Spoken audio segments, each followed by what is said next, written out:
They said the kitchen fire never went out. On the night it finally did, something else began to burn. In 1843, on a cotton plantation near the slow black waters of the Yazoo River, the main house stood like a white monument to power. Its columns were tall. Its windows were wide. Its doors were always closed. And in its kitchen, beneath the weight of iron pots and thick heat, worked a woman named Eliza Wren. Eliza was not meant to listen. She was not meant to read. She was not meant to remember. But she did all three. The plantation owners believed the kitchen was invisible, a place of steam and sweat, a place where words dissolved before they could form meaning. They spoke freely at the dinner table, believing their voices stopped at the doorway. They were wrong. Eliza heard everything. Confessions soaked in whiskey, arguments about missing funds, a preacher's trembling voice late at night, a child crying in the cellar below the parlor. And then there was the name that kept returning. Mercy House. No one in the county had heard of it. Yet every month, a wagon left the plantation after midnight. It always returned empty. On October 12th, the wagon did not return. Instead, a rider came at dawn, his horse lathered in foam, his face pale as bone. He spoke quietly to the master of the house. By noon, 3 men were digging near the smokehouse. By nightfall, Eliza knew something had broken open. She also knew she would not survive knowing it. So she did the only thing she could. She began to write. Not letters, not prayers. A record, a ledger of sins whispered in hallways and sealed in cellars. And she hid it where no one would think to look. Inside the walls. They assumed she was illiterate. That assumption kept them careless. Eliza had learned her letters from scraps, burned newspaper corners, Bible fragments discarded by the mistress, shipment receipts wrapped around sugar barrels. She traced words in flowers spread across the counter, practiced them at night on the back of old feed sacks with charcoal. Words were power, and power, she understood, was the one thing denied to her. The plantation's patriarch, Samuel Wren, was a church deacon. He donated to missionary funds. He sponsored a small religious school 2 towns over. His sermons were quoted in county papers. Yet Mercy House did not appear in any church record. Eliza first heard it mentioned during a dinner in spring. "It's better this way," Samuel had said, dabbing grease from his chin. Children forget faster when they're removed entirely. No one asked removed from what.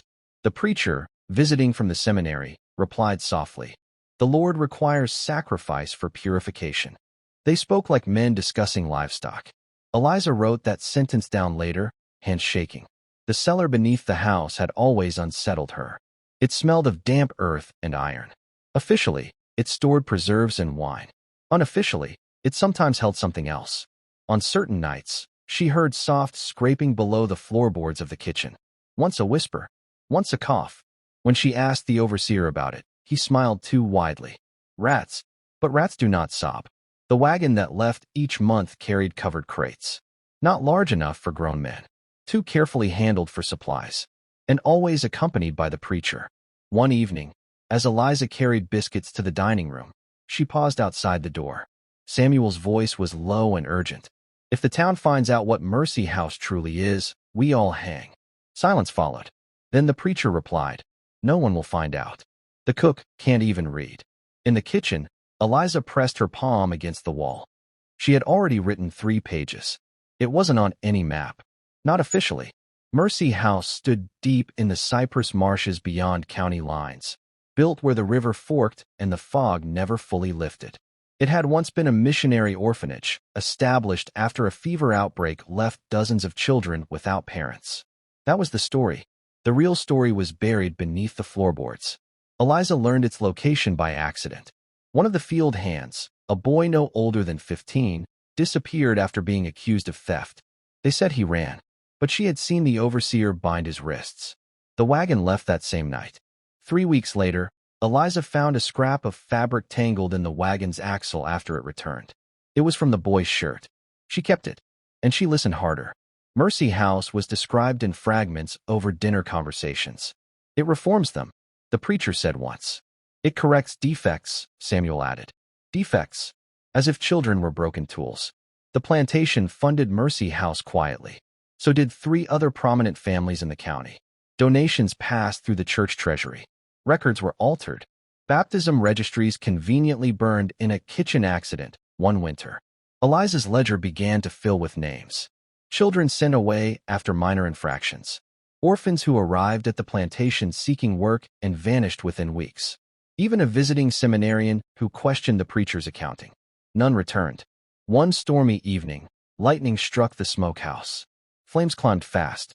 In the chaos, Samuel shouted something he didn't mean for others to hear. Move the lower cellar crates before the marshmen arrive. Lower cellar. There was another level. That night, when the fire was finally controlled, Eliza waited until the house slept. Then she lifted the loose board beneath the kitchen table, and she saw the door. The air below was colder. Not cool. Cold in a way that felt unnatural for Mississippi heat. Eliza descended slowly, carrying a single oil lamp. The staircase was narrow, unfinished.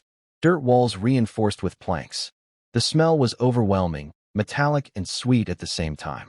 At the bottom, she found three things: chains, a wooden desk, and a Bible open to the book of Revelation. There were no children there that night. Only marks on the wall, lines scratched into wood, counting days. Some ended abruptly mid-mark. On the desk lay documents bound in twine, transport receipts, medical notes, and a list titled Cleansed. Beneath the heading were names Eliza recognized, including the field hand boy. Beside each name was a date, and a single word: delivered. Her hands trembled as she copied everything into her ledger. Every name, every date, every signature. At the bottom of one page was a symbol she had never seen before, a circle divided by 3 vertical lines. It matched a carving she once noticed on the preacher's ring. Footsteps echoed above her. She extinguished the lamp instantly. Voices drifted down through the floorboards. "She knows too much," someone whispered. A pause. "Then Mercy House will receive one more." Eliza did not move for nearly an hour. When she finally emerged, she understood something with terrifying clarity. Mercy House was not an orphanage. It was an eraser, and she had just written herself into its records. Eliza did not sleep. Every sound in the house felt sharper after what she had seen. The creak of floorboards, the wind brushing against shutters, the slow ticking of the clock in the hall. She kept the ledger hidden beneath loose bricks behind the kitchen hearth. Not in her quarters. Not anywhere obvious. By morning, the house acted normal. Breakfast was served. The mistress complained about sugar prices. Samuel read aloud from scripture as if the cellar did not exist. But something had shifted. The preacher arrived before noon, unannounced. He did not remove his hat. Eliza noticed the way he looked at her, not past her, not through her, at her. That afternoon, Samuel ordered her to prepare food for a journey. Cold meat, bread, dried fruit. "For the wagon," he said casually. "We'll need it by dusk." The wagon was not scheduled until the end of the month. Eliza felt the meaning settle in her stomach like a stone. They were adjusting the schedule. For her. She kept her hands steady while kneading dough. But her mind raced. If they took her to Mercy House, no one would ask questions. A cook disappearing was not news. But if she ran, she would be hunted. The plantation did not forgive theft of labor. And knowledge was the greatest theft of all. That evening, while packing the basket for the wagon, she slipped something inside. Not poison, not a weapon. A page. One page torn from her ledger. It contained names. And the symbol. She folded it tightly and pressed it into the lining beneath the breadcloth. If the wagon reached Mercy House, the page would go with it. If someone else found it first, that was enough. At sunset, thunder rolled across the marshlands. The wagon stood ready, and Eliza was called to the front steps. Rain began just as the wheels turned. Not heavy at first, just enough to blur the edges of the world. Eliza sat in the back of the wagon, wrists bound loosely in front of her. The preacher sat opposite, silent. Samuel rode beside the driver. No one spoke. The plantation faded behind them. Fields turned to trees. Trees turned to waterlogged ground. The road narrowed into something barely visible. Hours passed. The fog thickened. Eliza watched the preacher's ring catch lantern light. The symbol carved into its surface glowed faintly when wet. "You believe you are writing truth," he said finally, without looking at her. She did not answer. "You misunderstand your place." "My place hears everything," she replied quietly. For a moment, something flickered in his expression. Not anger. Fear. The wagon jolted to a stop. Ahead stood Mercy House. It did not look holy. It was long and low, made of gray timber warped by years of damp air. Windows were narrow. No lights shone from inside, though it was past midnight. The air smelled wrong. Sweet. Rotting. Men emerged from the doorway. 3 of them, faces hidden beneath hoods despite the rain. Samuel dismounted first. Quickly, he urged. As the men moved toward the wagon, lightning split the sky. And in that brief white flash, Eliza saw something behind the house. A mound. Several mounds. Small. Too small for livestock. The rain intensified. One of the hooded men climbed into the wagon to drag her out. His hand slipped on the breadbasket. It fell. The cloth shifted. The folded page slid free and landed in a puddle at Samuel's boots. He stared down at it. The rain began to wash ink across the mud, and the symbol bled into the earth. For a long moment, no one moved. Samuel bent slowly and picked up the page. Even soaked, the names were readable. He recognized them. He had signed them. "Where did you get this?" he asked, voice low and shaking. Eliza met his eyes. "From the place you think no one sees." The hooded men exchanged glances. The preacher stepped down from the wagon. "Burn it," he said. But Samuel hesitated. Something in him faltered, not morality, but calculation. If she had written this page, there might be more. If there were more, the secret was already unstable. "You've been keeping records?" he asked. "Yes." "Where?" She smiled faintly. "Safe." The word echoed heavier than any threat. The rain did what rain does best. It revealed weakness. The ink bleeding into mud made the future feel uncertain.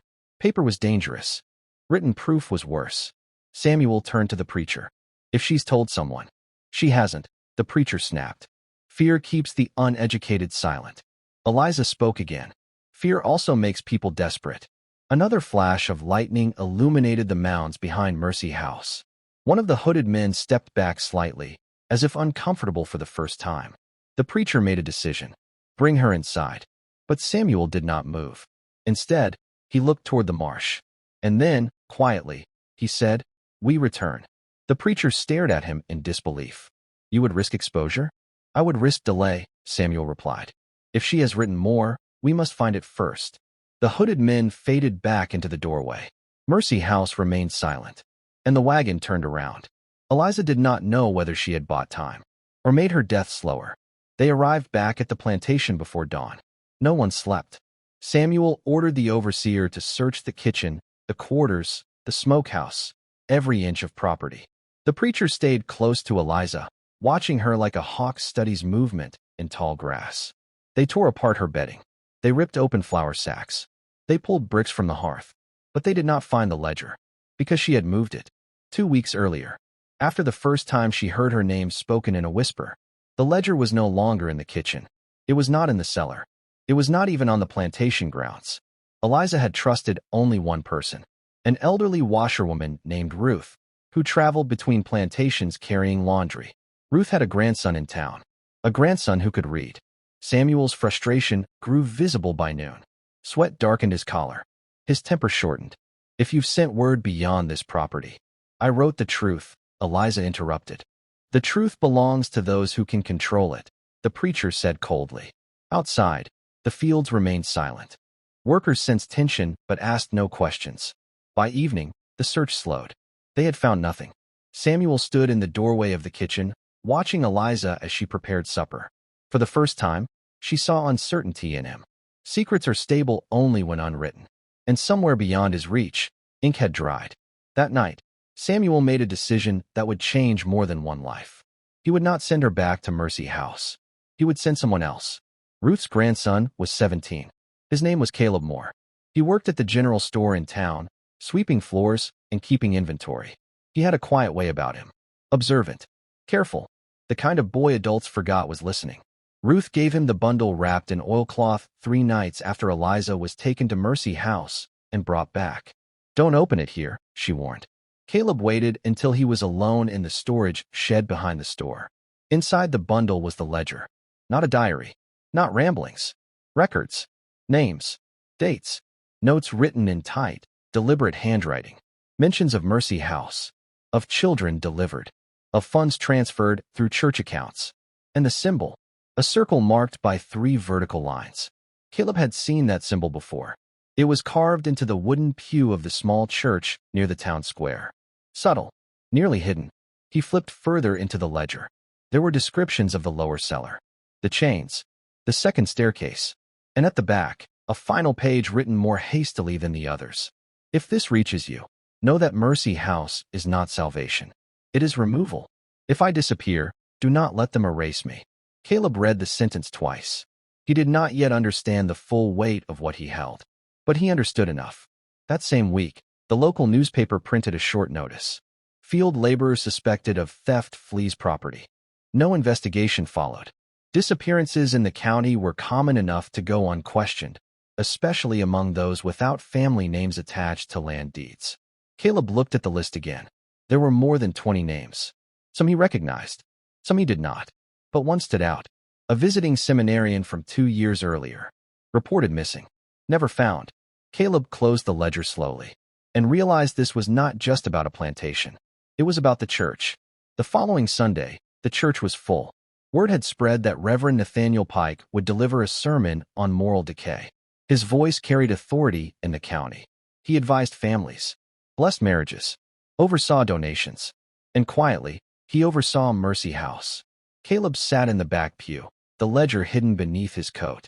The sermon began with scripture from Leviticus, cleansing, separation from corruption, the necessity of sacrifice. Sometimes, Reverend Pike said, his eyes scanning the congregation, the Lord demands we remove that which threatens the purity of the whole. His ring flashed as he lifted his hand. The symbol gleamed in candlelight. Caleb felt a chill. He looked around the church. Faces nodded in agreement. The town trusted this man. After the service, Caleb approached the church office while the Reverend spoke with Yazoo Wren near the pulpit. He slipped inside quietly. On the desk sat financial ledgers, donation logs. One column caught his eye. MH Relief Fund. Initials only. The amounts matched several entries in Eliza's book. He copied what he could onto a scrap of paper before footsteps approached. Looking for something? Samuel stood in the doorway. Caleb froze. I was searching for the Reverend. Samuel's gaze lingered on his coat. You work at the store, don't you? Yes, sir. Samuel stepped closer. There are things in this county that are handled quietly for a reason. His tone was calm. Too calm. You understand that, don't you? Caleb nodded. Samuel smiled faintly. Good. But as Caleb left the church, he felt it clearly. They suspected movement. They just didn't know where it began. Not yet. Officially, Mercy House was registered as a missionary outreach program founded in 1838. Caleb found the record at the county clerk's office, but the address listed did not exist. He checked maps from neighboring counties, survey documents, property transfers. Nothing. It was as if Mercy House floated between jurisdictions, never fully claimed by any one authority. That, Caleb realized, was intentional. Institutions are hardest to question when they are shared. He traveled by foot toward the marshland one afternoon, using directions scribbled in the margin of Eliza's ledger.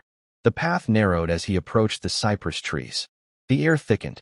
He could hear insects humming in the distance. And then he saw it. Mercy House. Gray wood. Low roof.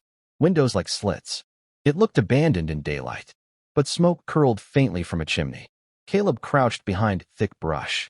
A wagon stood outside. He recognized it. Yazoo Wren's. 2 men carried crates inside. The crates were small. Too small for supplies. Caleb's stomach tightened.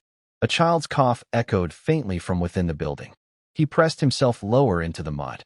The door opened briefly, and for a split second, he saw inside. Not beds, not desks, but rows of narrow cots with restraints fastened to the frames. He backed away slowly. The marsh swallowed his footsteps. He did not yet know what Mercy House truly did, but he understood one thing clearly. It was not reform. It was containment. Caleb made a mistake. He tried to tell someone. He chose Deputy Aaron Holt, a man known for fairness, at least publicly. They met near the riverbank at dusk. Caleb showed him a copied page from the ledger. Names, dates, references to Mercy House. The deputy read it carefully. This is serious, Holt said. Yes, Caleb replied. It's real. Holt folded the paper and tucked it into his coat. I'll look into it. Relief flickered briefly in Caleb's chest, until he noticed something. The deputy's ring. It bore no symbol, but his cufflink did. A small circle with 3 vertical lines. The same mark. Caleb stepped back slowly. You already know, he said quietly. Holt's expression changed. Not angry. Resigned. Young man, he said softly. There are things that protect this town. Things that prevent chaos. By sending children away. By maintaining order. The word landed like a stone. Order. That night, Caleb returned home to find Ruth gone. No sign of struggle. No note. Only an overturned wash basin and a faint track of wagon wheels in the dirt. The next morning, the newspaper printed another brief notice. Elderly woman relocated to relatives out of state. Caleb stood in the store, the ledger hidden beneath floorboards, and understood something Eliza had known long before him. This was not a secret held by one man. It was a system, and systems do not collapse quietly. After Ruth disappeared, Caleb stopped sleeping through the night. Every wagon that passed sounded like it was coming for him. Every knock at the store door made his heart climb into his throat. But fear has a strange effect on some people. It doesn't paralyze them. It sharpens them. Caleb returned to Mercy House 3 nights later. This time he came prepared, with a lantern hooded in cloth, a small shovel, and the original ledger wrapped tightly against his chest. The marsh was quieter at night. Too quiet. The building looked dead from a distance. No smoke. No lanterns. No visible movement. He circled toward the back where he had seen the mounds. Up close, they were worse. The earth had sunk unevenly. Some graves shallow. Some disturbed by animals. He knelt at the nearest mound. The soil was soft. He dug only enough to confirm what he already feared. A small wooden board. No name. Just the symbol carved at the top. Caleb covered it quickly, hands shaking. Mercy House was not containment. It was disposal. He moved toward a rear window partially cracked open. Inside, the air smelled like lye and something metallic. A long table stood in the center of the room. Papers scattered. Bottles labeled with crude ink. Tonic. Correction. Sedative. He slipped through the window. Down a narrow hall, he found an office. Inside the desk drawer, another ledger. Thicker. More formal. This one listed intake numbers instead of names. Columns titled, Arrival. Evaluation. Outcome. Most outcomes were marked with a single letter. C. Caleb flipped to the back pages. There were signatures. Samuel Wren. Reverend Nathaniel Pike. Deputy Holt. And others. Not just from this county. From neighboring towns. Mercy House was larger than he thought. It was networked. He heard a sound behind him. A floorboard shifting.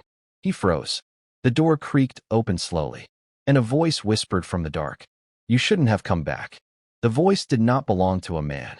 It was hoarse, tired, but steady. Caleb turned slowly. A woman stood in the doorway. Thin. Pale. Older than Eliza by decades. Her wrists bore faint scars. You work here? He asked carefully. No, she said. I survived here. She stepped into the dim lantern light.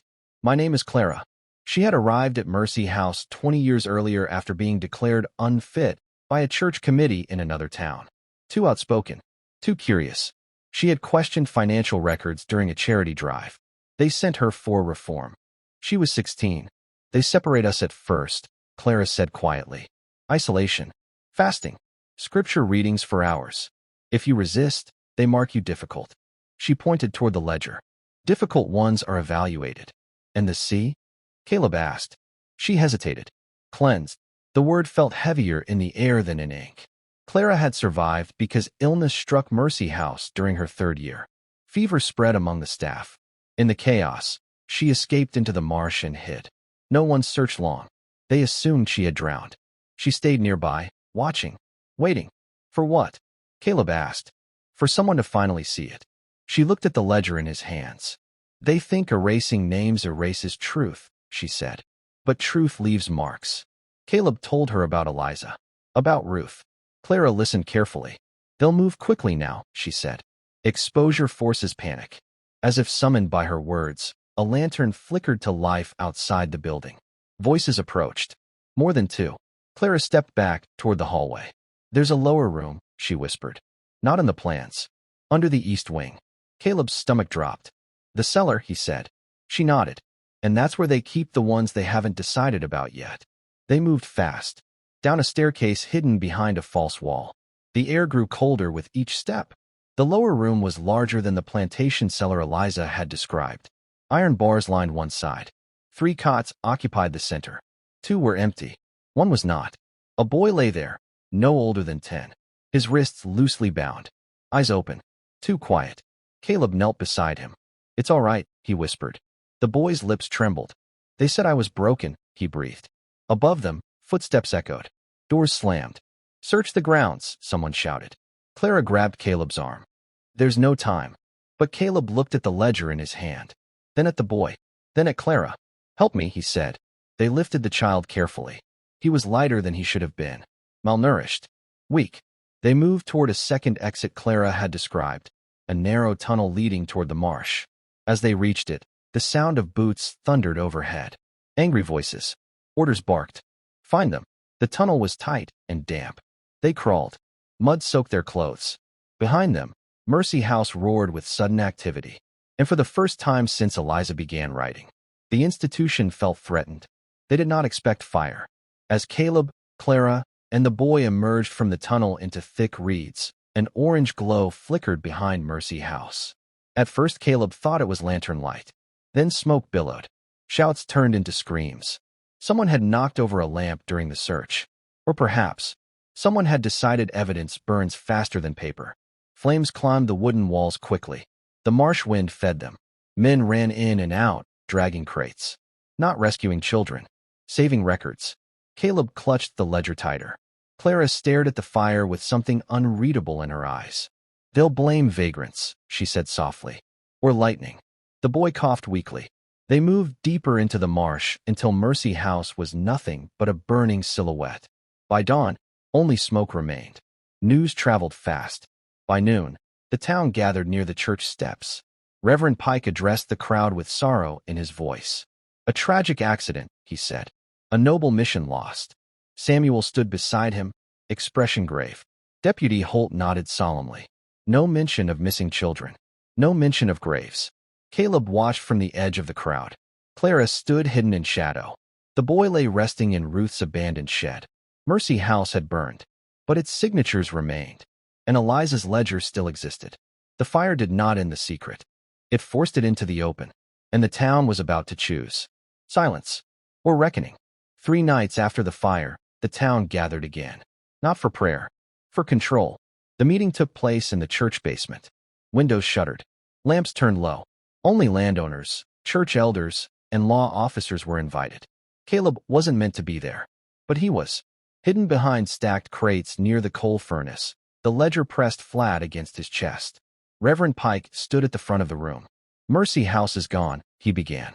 But hysteria must not replace it. Samuel Wren spoke next. We cannot allow rumors to infect the county.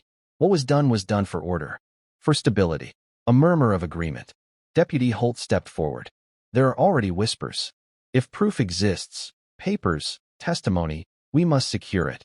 Caleb felt the word secure like a hand tightening around his throat. Pike's voice lowered. The cook. A silence followed. She remains on the plantation, Samuel said carefully. Under watch. Caleb's pulse spiked. So Eliza was alive. For now, Pike replied. Another elder cleared his throat. And the boy? Caleb's stomach dropped. They've searched the marsh, Holt answered. No bodies recovered. But no witnesses either. They believe the fire had erased everything. Pike raised his hand. Then we move forward. Mercy House will not be rebuilt here. It will relocate. Relocate. Not end. The symbol had outgrown the building. It lived in the men. In the system. And unless something shattered it completely, it would continue. Caleb understood then that quiet exposure would not work. Whispers could be buried. Paper could be burned. He needed daylight. He needed more than proof. He needed names spoken out loud. Sunday arrived heavy and gray. The church filled beyond capacity. People came to mourn Mercy House, to hear reassurance, to restore comfort. Caleb walked through the front doors before the sermon began. Clara followed at a distance. The rescued boy sat hidden in the back pew. Reverend Pike began with practiced sorrow. Loss tests our faith. Then let it test it fully. Caleb's voice cut through the sanctuary. Every head turned. He walked slowly down the center aisle, ledger in hand. Samuel rose from his seat. Young man, this is not. Caleb opened the book and began to read. Names. One by one. Field hands. Orphans. Visitors. The seminarian. The field boy accused of theft. Gasps rippled through the room. These were not relocated, Caleb said steadily. They were delivered. He turned the ledger outward so the congregation could see the signatures. Samuel's face drained of color. Pike stepped forward. "This is stolen property." "It's record," Caleb replied. Clara stood then. "My name is Clara Whitmore," she said clearly. "I was sent to Mercy House 20 years ago. I survived." The room shifted. People recognized her. Whispers erupted. Deputy Holt moved toward Caleb. But the boy in the back pew stood. "They said I was broken," he said weakly. Silence. Complete and suffocating. The illusion fractured. And when illusions break publicly, they cannot be quietly repaired. The confrontation did not turn violent. It turned chaotic. Some shouted in denial. Some wept. Some walked out. But enough stayed. Enough listened. By afternoon, neighboring towns had heard. Not through rumor. Through witnesses. Farmers spoke of children they never saw again. A widow remembered her nephew sent for reform. Questions spread faster than fear. Samuel Wren resigned his church position within days. Reverend Pike attempted to leave the county. He was stopped at the river crossing by men who once called him friend. Deputy Holt claimed ignorance. Few believed him. Official investigations moved slowly, carefully, because institutions protect themselves first. But the fire at Mercy House had exposed shallow graves. And shallow graves cannot argue. Clara led search parties into the marsh. Small boards were recovered, the symbol carved into each. Caleb watched as the first official report was drafted. The language was cautious. Improper confinement. Unregulated reform practices. It never used the word murder. Institutions rarely do. But the truth no longer belonged to one ledger. It belonged to memory, to testimony, to the town itself. And that made it harder to erase. Years passed. The Plantation House eventually changed ownership. The lower cellar was sealed. Officially, Mercy House became a cautionary tale. Unofficially, many preferred not to discuss it. Eliza Wren lived long enough to see the investigation begin. She never sought recognition, never claimed heroism. She simply continued cooking, listening, writing. The original ledger was archived under county record after pressure from families. But a copy remained hidden. Because systems evolve, symbols resurface. The circle with 3 lines did not disappear entirely. It appeared in other counties decades later, faint, altered, disguised. Control rarely dies. It adapts. Today, if you walk the marshlands where Mercy House once stood, you will find no building, no signpost, no official marker, only uneven ground, and cypress roots twisting through soil that once swallowed names. The most unsettling part of this story is not the fire, not the cellar, not the graves. It is this. For years, everyone heard something, but no one wrote it down, until one woman decided memory was not enough. And when the walls finally gave up their secret, it wasn't because evil was powerful. It was because silence was. And silence only survives when no one listens closely enough to hear it breaking.